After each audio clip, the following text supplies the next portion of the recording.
What's going on, everyone? It's Phil from Earth Nails and Tails. Spring is right around the corner, and that means it's time to prune our fruit trees. Pruning your fruit trees is really a mixture of art and science. You get to shape your tree into the desired configuration while maintaining its beauty and its productivity. And late winter or early spring is probably one of the best times in order to manage your fruit trees. During this time, your trees are still dormant, which allows them to heal much quicker than if they were trying to put on that big leafy growth. And you're also able to observe the tree and realize its full potential while all of those leaves have fallen off and you only have the bare bark to see. In this video, I want to provide you with the fundamentals of pruning any type of fruit tree in order to keep it healthy and producing long into the future.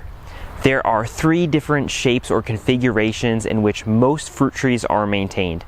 You have your open center or your vase shape, which is really common for your stone fruit like your peaches, plums, and cherries.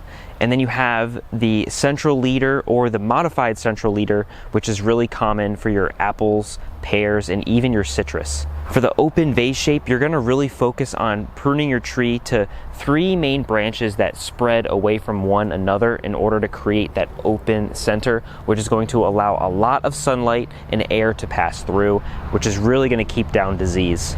Here we have a modified central leader, which is excellent for maintaining dwarf or smaller varieties of fruit trees. And in this configuration, you have multiple shelves or branches coming off a relatively small trunk. This is going to provide the tree with a more bushy shape. Then you have the central leader, which you're going to see on most trees. You have that one main branch or trunk that's growing really tall and then have multiple branches coming off of it at various heights. Right here I have an apple tree which I'm maintaining a modified central leader, and I'm going to be using this tree in today's video to discuss all of our different pruning techniques.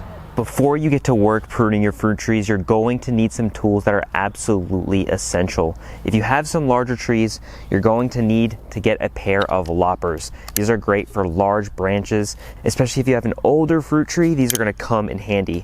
Luckily, I'm dealing with some younger fruit trees, so I've got myself a pair of pruning shears. Now, with this, you're going to want to clean your shears between every single tree, so that way you're not transferring disease.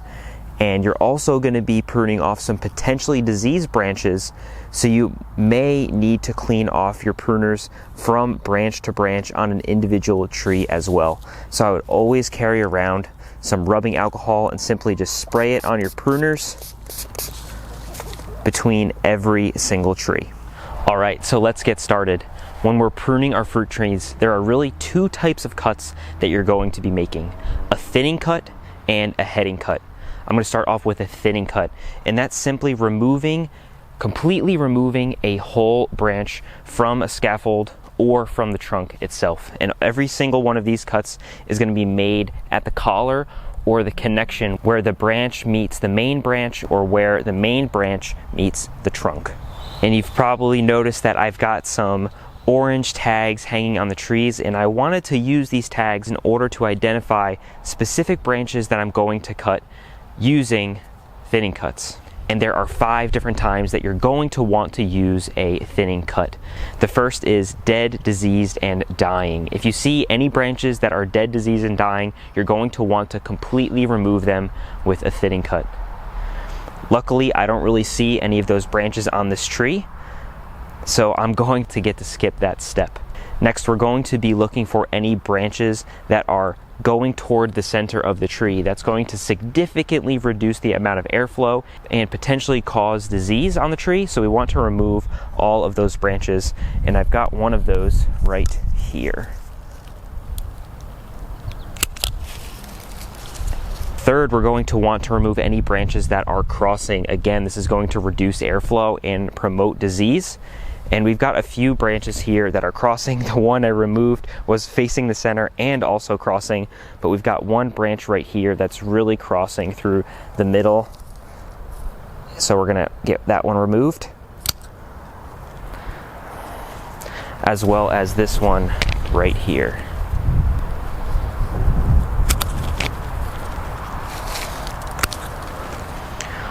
Fourth, we're going to want to remove any water spouts, and water spouts are mainly seen on an off branch. So if you have a branch that's coming off like this, you'll typically see a water spout coming straight up off the tree. If you see a branch that's growing straight up, you're going to want to remove it because that's a weak branch, not going to be able to produce fruit, and it's going to take away a lot of energy from the branches that will be producing fruit later on. And lastly, we're going to want to remove any suckers, and suckers are any branches that come out of the base of the tree and they're actually growing out of the rootstock, which is what we don't want. We don't want any fruit coming off of the rootstock. We want fruit coming off of the grafted version or the grafted portion of the tree. That's where the edible fruit, or the fruit that we have hand selected for this fruit tree that we've planted, that's where our fruit, our desired fruit, is going to grow. So if you see any suckers growing out of the ground, you want to prune it off right at the base.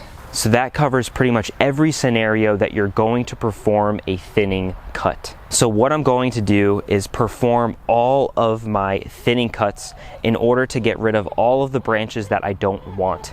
And then after my thinning cuts are performed, that's when I'm going to go back and perform all of my heading cuts in order to get the desired shape of the fruit tree. A heading cut is essentially cutting off a portion of a branch or heading off a branch.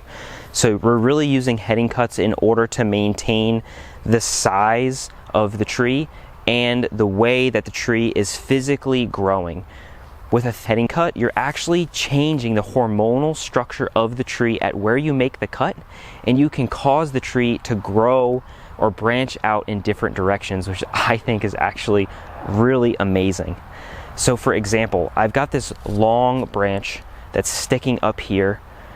First off, it's almost taller than me, so it's going to be very hard for me to maintain this branch if it continues to grow, but it's also growing relatively straight up, which is not a strong branch structure. So what I want to do is try to pull this branch down. So I'm going to look for an outward facing bud.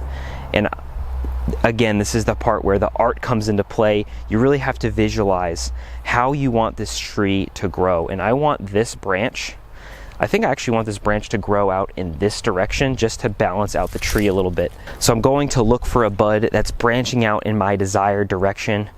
And I've actually found one right here. You really don't want to cut off more than half of that branch. So where I'm going to cut is about 1/3. So that's a good size, and I have a good direction.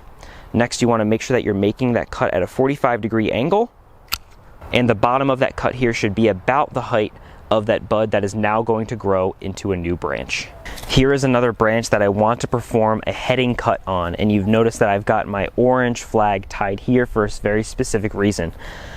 My branch is starting to grow down, and then it's growing up at a very sharp vertical angle. So what I want to do is really keep these branches somewhere between 45 degrees and 60 degrees. So this downward sloping isn't the best, but it is starting to rise back up. So what I want to do is prune it at a specific branch that is going to encourage this branch to continue to grow out at a 45-degree angle. So underneath this here, I've got a bud that's facing in that outward direction that I desire. So what I'm going to do is perform my heading cut. Again, 45-degree angle right there. So now I've got my bud that's going to head out in that 45-degree angle, and it's going to really strengthen up this branch. All right, well, now you can see the final result. Not a lot of pruning, but you can see it looks a lot different. But this really is why the end of winter and the early spring is the best time to do your pruning, because you could just fully see what the tree looks like without any of its leaves, all of the branches exposed. So now I can visualize in my head every single way that this tree is going to branch out. And we'll do some updates throughout the year to see how this tree is going to grow. But the tree is used to having all of these branches and all of this foliage that it's going to put on. So now all of the energy, once this tree wakes up in the spring, all of the energy is going to be put into every single one of these buds that we just cut off above. And you're going to see this tree really start to vigorously grow out in all of these different directions, and this tree is going to fill out absolutely beautifully. So I'm really excited to see that happen. So I've got a few more fruit trees that I'm going to be pruning on my property. I've got a pear tree back here, and I've got a pear tree over there, as well as a fig tree, but I'm going to be applying these exact same principles to every single one of those trees that I'm pruning. And I hope this information was really helpful for those of you that are new to owning trees. Pruning your trees is so important in order to maintain their health and fruit production. It may seem counterintuitive, but I'm telling you, pruning your fruit trees and managing them, you're gonna grow less fruit, but the fruit that you grow is going to be more desirable, more delicious and nutritious. You're just going to get a better harvest and have a healthier tree overall. If you like this video, please like this video down below, as well as subscribe to our channel, and make sure you hit that notification button so that every time we put out a new video, you're notified and you can get right to watching. Again, my name is Phil from Earth, Nails, and Tails, and I hope you enjoyed this video on the fundamentals of pruning your fruit trees, and I can't wait to see you in the next one.